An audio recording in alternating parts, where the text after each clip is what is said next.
topik untuk sirah. Ingat tak lagi topik apa waktu tu?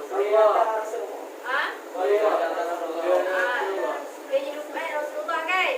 Berkenaan dengan apa dia punya biodata, dia punya peristiwa-peristiwa yang berlaku sepanjang baginda daripada baginda sebelum menjadi rasul sampailah baginda menjadi rasul dan sampailah baginda wafat. Apa yang berlaku peristiwa-peristiwa. Okey, jadi yang itu semua ada di topik kita satu lah. So antara satu dia Umi sentuh topik kita satu. Jadi hari ini kita akan sambung lagi pembelajaran kita pada hari ini, iaitu sirah. Sirah lagi. Tapi siapa ingat kisah berkenaan dengan Nabi menyampaikan dakwah secara Nabi menyampaikan dakwah? Ada berapa peringkat? Siapa ingat?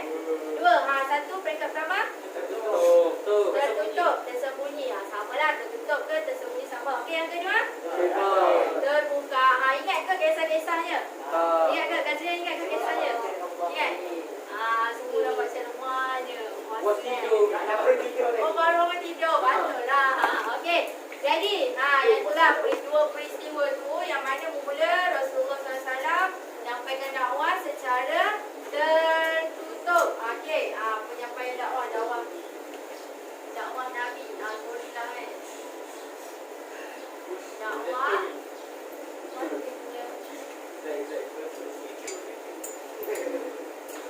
Okey, dakwah Nabi kita ada 2 pecahan lah kan. 2 pecahan. Satu apa?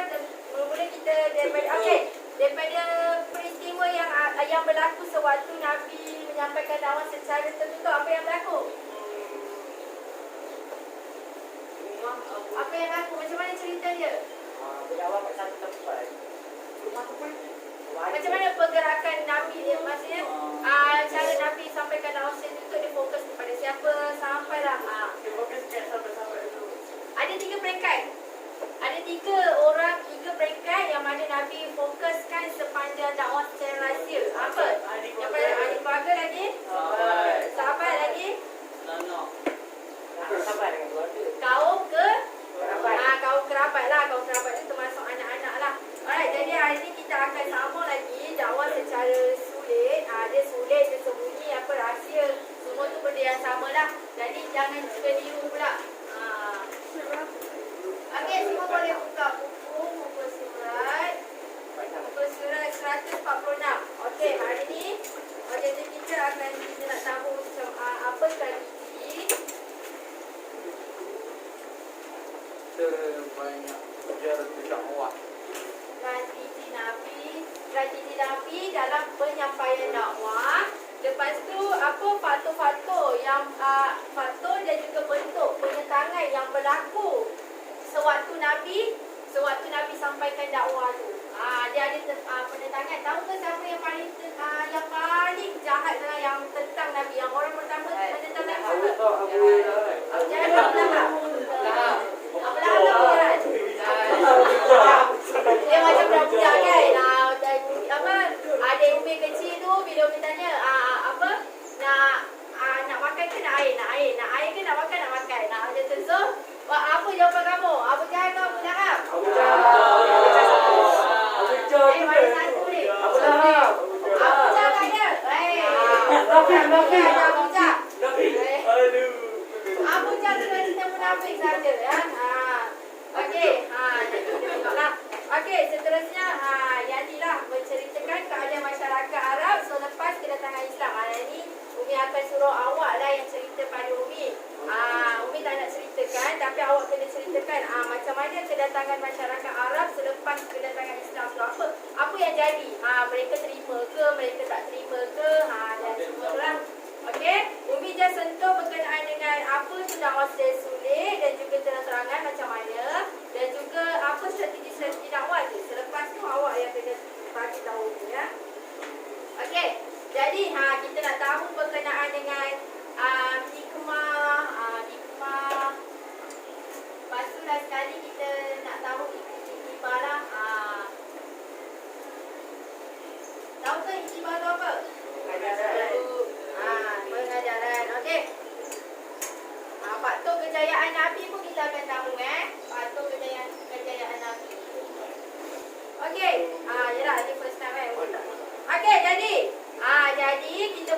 dulu 146, dulu surat 146. Okey, kita mula kepada dakwah secara sulit. Okey, dakwah secara sulit. Pada awalnya,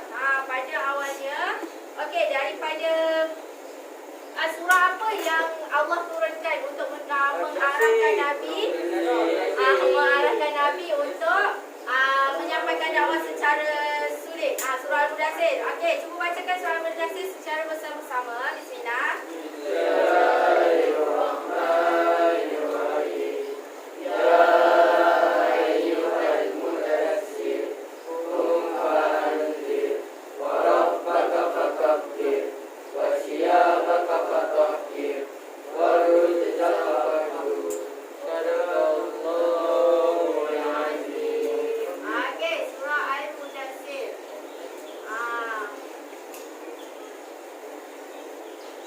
Okey, daripada surah Al-Mudaththir Allah turunkan kepada Nabi Muhammad sallallahu alaihi wasallam. Yang mana Allah turunkan wahyu kepada Nabi Muhammad supaya Nabi Muhammad meneruskan dakwah memulakan dakwah secara rahsia dahulu. Okey, sebab muncul surah Al-Mudaththir barulah Nabi bergerak untuk menjalankan dakwah secara rahsia. Okey, dakwah secara rahsia ni dia berlaku selama 3 tahun. Ingat, dakwah secara rahsia terbuka, tertutup. Rahsia, sulit, tutup tu semua sama lah. Jadi dakwah secara rahsia ni berlaku selama 3 tahun. 3 tahun sahaja ya. Jangan keliru. Nanti kalau Umi keluarkan soalan, awak tak tahu berapa tahun dakwah secara rahsia ni. Tapi dakwah secara rahsia ni selama 3 tahun sahaja ya. Jangan lebih-lebih. Okey, pada peringkat yang pertama, cuba tengok buku. Pada peringkat yang dakwah secara rahsia ni lah. Okey, baginda Rasulullah SAW ni menyeru daripada segi, tadi Umi cakap lah ada 3 peringkat, iaitu keluarga, kaum kerabat dan juga para sahabat.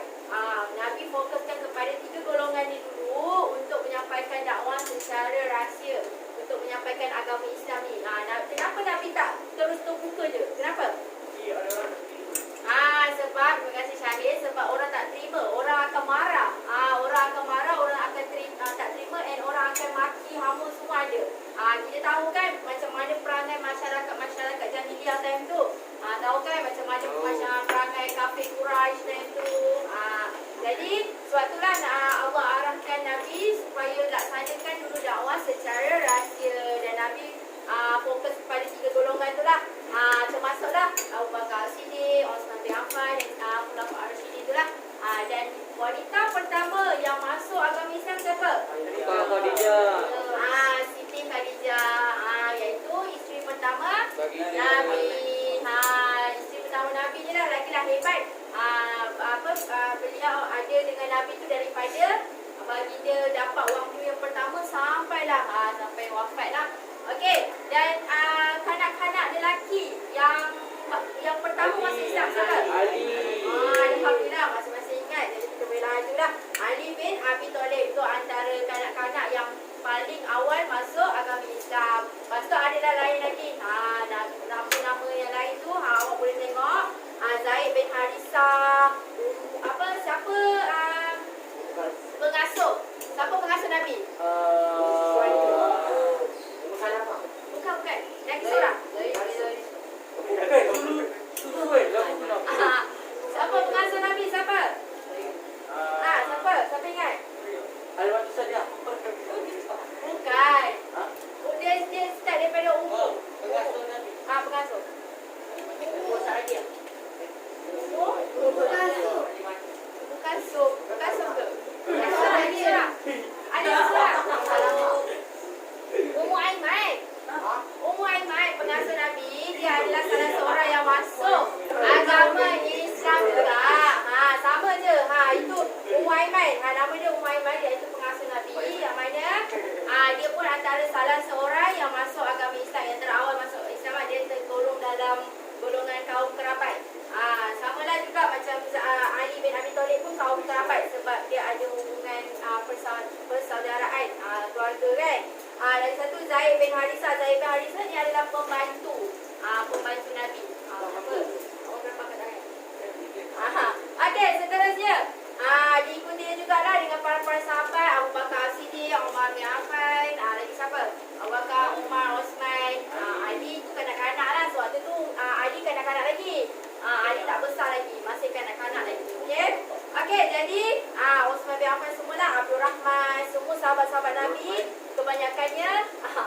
kebanyakannya akan masuk agama yang terawal masuk agama Islam lah.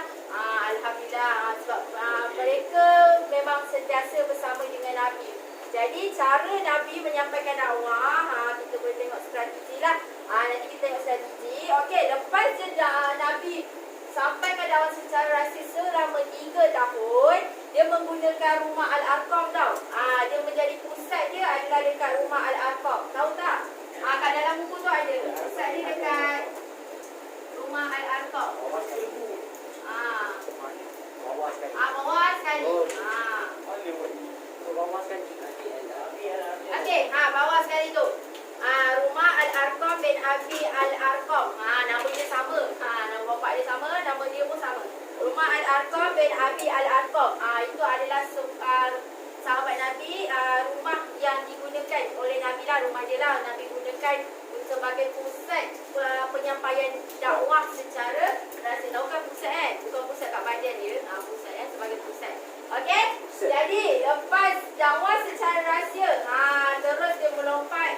Lepas dakwah secara rahsia, terus dah pergi ke dakwah secara terbuka. Dah tak ada dah rahsia-rahsia. Macam mana kisahnya? Macam mana kisahnya Nabi sampaikan? Apa nama bukitnya? Sofa. Bukit Sofa. Maknanya. Okey. Okey, jadi Nabi pergi kat sebuah bukit. Nama bukit tu adalah Bukit Sofa. Bukit Sofa yang mana Nabi duduk kat puncak bukit tu. Lepas tu Nabi cakap apa? Nabi ajak siapa? Masyarakat Mekah. Dia panggil semua masyarakat Mekah. Tak kisahlah masyarakat Jahiliyah ke, masyarakat apa lagi? Kaum Quraisy, semualah, semua yang ada, bani-bani semua ada tu. Okay, semua dia bawa pergi ke Bukit Sofa tu. Lepas tu Nabi cakap apa? Mula-mula sebelum Nabi cakap Nabi sampaikan tu. Nabi cakap apa? Tak, Nabi kata kalau sekiranya dekat belakang Bukit Sofa ni terdapat tentera-tentera yang nak serang awak semua ni, serang kamu semua ni, kota Mekah tu lah. Adakah awak percaya apa yang aku katakan? Lepas tu masyarakat Quraisy kat situ, kafir Quraisy semua kat situ, semua cakap lah, mesti aku percaya sebab diorang semua tahu. Okey, masyarakat Mekah yang kafir Quraisy semua ni, mereka tahu Nabi ni Al-Amin tak pernah menipu. Memang Nabi seorang yang jujur. Memang perwatakan Nabi sebelum Islam pun, kedatangan Islam pun memang jujur. Jadi memang semua hormat Nabi.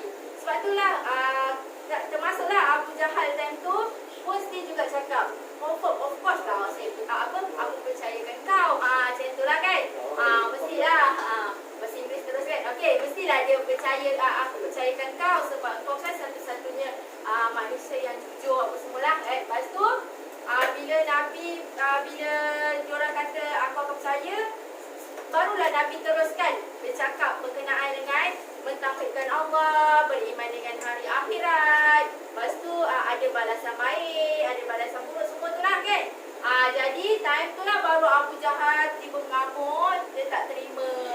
Dia cakap, sia-sia je aku datang kat sini untuk semata-mata nak dengar apa yang kau sampaikan. Sampai tahap macam itulah. Tu yang kita cakap, Abu Jahal tu adalah salah satu seorang yang pertama menentang Nabi Muhammad SAW. Okey. Jadi, kat sini dakwah secara terang-terangan ni kita ada dua lah, kaum kerabat dengan masyarakat awam. Kaum kerabat tu Nabi teruskanlah perjuangan Nabi dekat rahsia ni. Dia sampaikan kat kaum kerabat dan semuanya, dia menyeluruh lagi lah. Kaum kerabat kan besar, yang rapat dia dah dapat, yang jauh-jauh tu lah. Okey. Lepas tu dia turun dengan masyarakat awam lah. Masyarakat awam tu macam kita lah satu kota Mekah. Lepas tu baru beranjak ke Madinah dan seterusnya lah. Yang tu kita akan sambung lah. Sebab kita kalau ikutkan sirah Nabi ni memang panjang betul. Macam mana sampai Nabi berhadapan dengan peperangan, macam mana Nabi bawa lari semua orang Islam ke Habasyah, semualah. Yang tu kisah dia akan jadi panjang lagi lah. Tapi yang ni kita fokus dulu yang mana Nabi sampaikan secara terang ni. Cukuplah awak tahu yang mana Nabi sampaikan dekat semua masyarakat awam yang ada di kota Mekah tu. Dan banyaklah penentangan yang berlaku. Penentangan yang berlaku pada waktu-waktu Nabi sampaikan dakwah tu. Okey. Jadi tengok strategi. Okey, itu adalah satu strategi yang mana strategi dakwah ni. Strategi dakwah ni masyarakat Nabi Muhammad SAW menyampaikan dakwah menggunakan 4 strategi ni. Ini antara strategi yang Nabi gunalah. Ada 4. Yang pertama adalah ucapan awam. Tahu tak ucapan awam? Ucapan awam tu macam mana? Macam Umilah tengah ucapan awam tadi. Macam itulah dia bercakap dengan semua orang. Apa contoh yang Nabi bercakap dengan semua orang? Mula-mula lagi Nabi dah buat. Contoh dia apa? Batu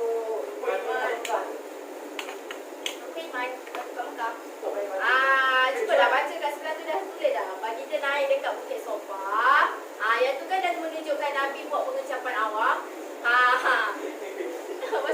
Mesti tak baca lagi kat sebelah tu. Sebelah dia je contohnya tu. Okey, Nabi berdiri dekat Bukit Sofa tu. Nabi bercakap kat semua orang. Marilah kita mentauhidkan Allah dan sebagainya. Itulah pengucapan awam. Maksudnya dia bercakap seorang-seorang. Dia bagi tahu semua orang. Itulah pengucapan awam. Okey, itu jelas. Pengucapan awam macam mana? Okey, yang seterusnya. Strategi yang kedua, Nabi menggunakan mencari sokongan. Mencari sokongan. Macam mana Nabi mencari sokongan?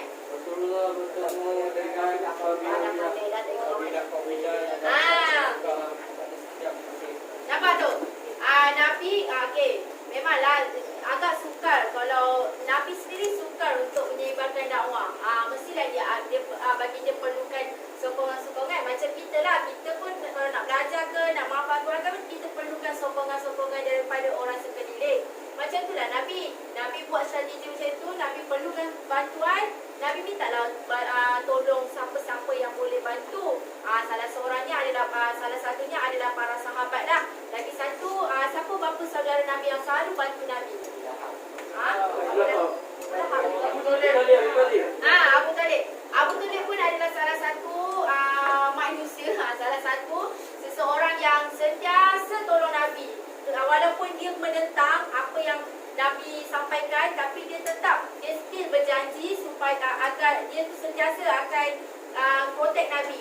Tak kisahlah Nabi kena apa-apa tu, mesti dia akan protect walaupun dia tak sempat nak masuk agama Islam waktu tu. Okey, yang seterusnya, mencari tempat selamat. Nabi menggunakan strategi untuk mencari tempat selamat. Salah satunya ni lah, menjadikan rumah Al-Arqam ni sebagai pusat untuk menyampaikan dakwah secara rahsia. Sebab Nabi rasa rumah Al-Arqam ni antara tempat yang selamat untuk bagi dia sampaikan dakwah. Sama juga, bila Nabi dah sampaikan dakwah secara terbuka, bagi dia sendiri juga fikir keselamatan untuk orang-orang Islam ni. Sebab bila Nabi sampaikan, puak-puak kafir Quraisy ni memang kejam. Mereka memang rasa macam tak puas hati je. Sebab itulah berlaku Nabi tak pernah kan tahu Nabi kena baling batu. Lepas tu Abu Lahab letak najis dekat depan rumah Nabi. Lepas tu lagi apa? Bilal bin Rabah pernah tak dia cerita? Kena himpak batu dekat dia punya dada kan? Time dekat dengan panas kan? Dengan tengah panas. Lepas tu lagi satu, Umar, tak ingat lah nama dia Umar, tapi Umar lah kat depan. Dia pula dia kena pakai baju besi. Lepas tu dia kena jemur dekat tengah panas juga. Tu antara sesaan-sesaan orang-orang jahiliah, orang kafir Quraisy ni semata-mata nak tentang untuk menentang perjalanan dakwah Nabi ni. Sebab dia tak puas hati. Sebab makin lama makin ramai pula yang masuk Islam. Jadi tak puas hati lah. Tak boleh jadi ni. Ramai pula yang masuk Islam. Ramai pula tinggalkan zaman-zaman nenek moyang dia punya sembah berhala tu. Jadi tak puas hati, dia buatlah penyiksaan seperti itu. Okey, dan akhir sekali adalah mengadakan jamuan. Mengadakan jamuan ni dia buatlah makan-makan, bagi dia buat makan-makan bersama ahli keluarga. Sebab itulah sejatinya dakwah secara rahsia. Sebabnya Nabi buat makan-makan lah. Salah satu macam hikmah untuk mengadakan makan-makan ni, kita dapat mengeratkan silaturahmi, betul? Sebab orang ni buat makan, orang ni buat makan, dan sekali kita sama-sama bersatu macam tu lah. Sebab itulah Nabi gunakan strategi ini. Waktu dia akan jadi rampai. Sebab itulah senang untuk Nabi sampaikan dakwah secara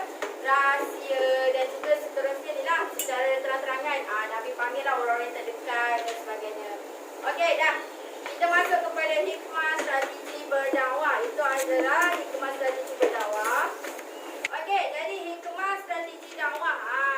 Mestilah strategi dakwah yang Nabi guna empat tu dia ada hikmahnya. Antara hikmahnya tu itulah kalau dakwah secara sulit, kita dapat memantapkan akidah umat Islam sendiri sebab kita dapat kan kalau secara sulit ni kita macam face to face, yes, depan-depan. Bila depan-depan, bila kita bercakap depan-depan macam ni, hati ke hati, dia ke hati ke hati, bila betul sakit kan? Okey, sama. Okey, jadi bila hati ke hati, automatik dia akan rasa lah kat situ. Sama juga orang bercinta kena hati ke hati, betul? Macam itulah juga macam mana Nabi sampaikan dakwah, kena hati ke hati. Macam mana awak nak ajar kawan awak yang tak tahu pun, kena ajar hati ke hati. Jangan ajar guna emosi. Kalau guna emosi memang tak sampai. Okey, seterusnya. Memastikan ajaran Islam ni dapat diterima. Okey, jadi ni hikmah secara ni lah, secara overallnya. Dah. Awak main apa tu aja? Okey, jadi secara overallnya, secara bila berdakwah secara sulit, secara rahsia ni, hikmahnya antaranya dapat ni lah, sampaikan dakwah secara face to face, hati ke hati, dan lagi satu dapat penyampaian dakwah tu terus sampai ke orangnya. Jadi tak ada lah istilah tak faham ke ataupun tak dengar ke, kurang jelas ke dan sebagainya. Sekurang-kurangnya siapa yang dah dapat tadi dapat membantu Nabi lah untuk meneruskan perjuangan Nabi time tu. Okey, secara terang-terangan pula, yang mana dapat menyuntik semangat beribadah, semangat berdakwah dalam diri masing-masing lah. Kiranya bila yang orang-orang yang dah tahu dulu ni dapat dapat menerapkan lah dalam diri dia, yang mana kita sebagai orang Islam ni kena juga berdakwah dekat orang lain. Tak kisahlah orang tu baru masuk Islam ke ataupun dah masuk Islam, kita sama-sama kena mengingati betul dalam Islam kan.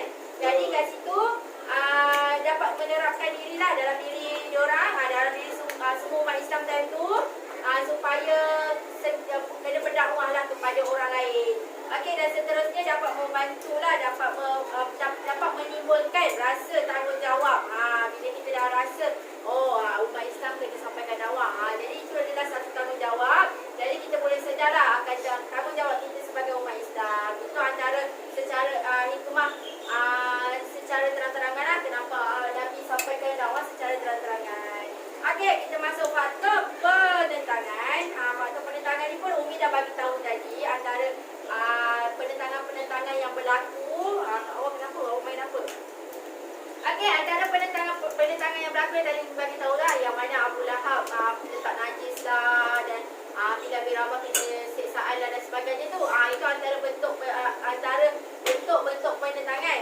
Tapi faktor-faktor yang berlaku penentangan antara kaum musyrikin ni adalah, yang pertama dari segi agama, mereka berpegang kuat. Kenapa mereka menentang agama Islam ni? Kenapa? Sebab dari segi agama mereka berpegang kuat sangat dengan tahu kan mereka sembah berhala, buat berhala. Yang tu semua mereka punya pegangan-pegangan sewaktu sebelum kedatangan Islam. Jadi mereka terlampau kuat pegang benda tu sampaikan diorang tak nak terima pun. Diorang tak nak keluar daripada landasan tu. Mereka nak juga ditampuk yang sama. Okey, seterusnya sosial. Mereka ni berpegang kuat dengan semangat perkauman.